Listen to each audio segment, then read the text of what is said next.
जय श्रीराम, जय हनुमान। आज मंगळवार, एक पवित्र दिवस, पण या दिवशी काही गोष्टी टाळल्या नाहीत तर भक्ती व्यर्थ होते।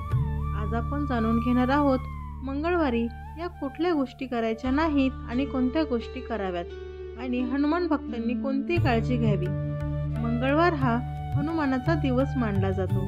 संकटमोचन मारुती यांचं स्मरण केलं की संकट दूर होतात। पण एक गोष्ट लक्षात ठेवा, हनुमानजी हे संयम, सेवा, ब्रह्मचर्य आणि शुद्धता यांचे प्रतीक आहेत। म्हणून या दिवशी काही वाईट कृती टाळल्या पाहिजेत। त्या जाणून घेण्याआधी तुम्ही जर चॅनलला नवीन असाल तर चॅनलला सबस्क्राईब करा आणि व्हिडिओ हा शेवटपर्यंत पहा। 8 गोष्टी ज्या मंगळवारी करायच्या नाहीत। पहिली गोष्ट म्हणजे मांसाहार करू नका। हनुमानजी हे शुद्ध सात्विक आहेत। मंगळवारी मांस, मासे, अंडी खाल्ले तर ते रुजतात, शरीराची ऊर्जा कमी होते आणि आध्यात्मिक शक्ती देखील क्षीण होते। दुसरी गोष्ट म्हणजे केस, नख, दाढी कट करू नका। केस कापणे म्हणजे शरीरातील प्राणशक्ती कमी करणे। मंगळवारी केस, नख, दाढी कापल्याने जीवनातील स्थैर्य बिघडते। तिसरी गोष्ट, नवीन कामाची सुरुवात करू नका। मंगळ हा क्रूर ग्रह मानला जातो, त्यामुळे नवीन घर, वाहन आणि व्यवसाय यांची सुरुवात टाळावी। हवं तर गुरुवारी किंवा रविवारी शुभ वेळ पाहून तुम्ही नवीन व्यवसाय किंवा नवीन कामाची सुरुवात करू शकता। चौथे म्हणजे वादविवाद करू नका। मंगळ ग्रह हा क्रोधाचा कारक आहे। वाद झाला तर मोठ्या भांडणात बदलतो, म्हणून शांत राहणे आवश्यक असते।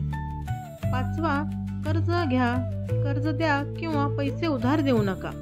मंगळवारी कर्ज घेतल्यास तो दीर्घकाळ टिकतो, पैसे परत येत नाहीत। हा दिवस धनसंपत्ती वाढीसाठी नसतो तर संयमासाठी असतो।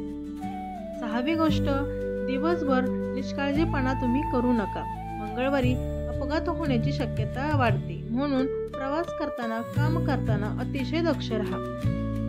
त्यासोबतच हनुमानजी हे ब्रह्मचारी होते। मंगळवारी कामभावनेपासून दूर राहिल्यास मानसिक धैर्य व ऊर्जा वाढते। ही संपूर्ण माहिती पुराणिक ग्रंथानुसार दिली गेलेली आहे। हनुमान स्तोत्र न वाचणे ही सर्वात मोठी चूक देखील ठरू शकते। मंगळवार म्हणजे भक्तीचा दिवस असतो आणि आपण जर हनुमान स्तोत्र, चालीसा, सुंदरकांड वाचले नाही तर हनुमंतांची कृपा मिळणारच नाही। स्वामी समर्थ देखील म्हणतात, असे दिवस जे भक्ती, सेवा आणि संयम यासाठी दिले आहेत त्यांचा तुम्ही अपमान करू नका। स्वामी भक्तांनी देखील मंगळवारी हनुमंतांचा जप करावा आणि वासनेपासून, क्रोधापासून दूर राहावे। हनुमान चालीसाचा 11 वेळी मंगळवारच्या दिवशी नक्की वाचन केले पाहिजे। त्यासोबतच बजरंग बाण म्हणावं, लाह्या आणि गुळाचा नैवेद्य दाखवावा, वडाच्या झाडाला पाणी घालावे, गरिबांना झुणका भाकर खायला देणे। त्यासोबत स्त्रिया लाल चोळी हनुमानजीला अर्पण करा।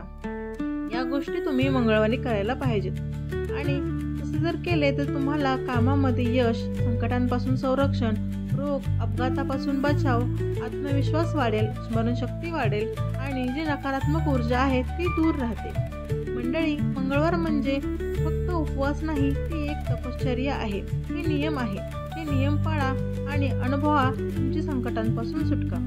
आज मंगळवार आहे, फक्त एवढं सांगा, ओम श्री हनुमते नमः 108 वेळा म्हणा आणि हनुमंत तुमच्या मागे उभे राहतील। धन्यवाद मंडळी। माहिती आवडली असल्यास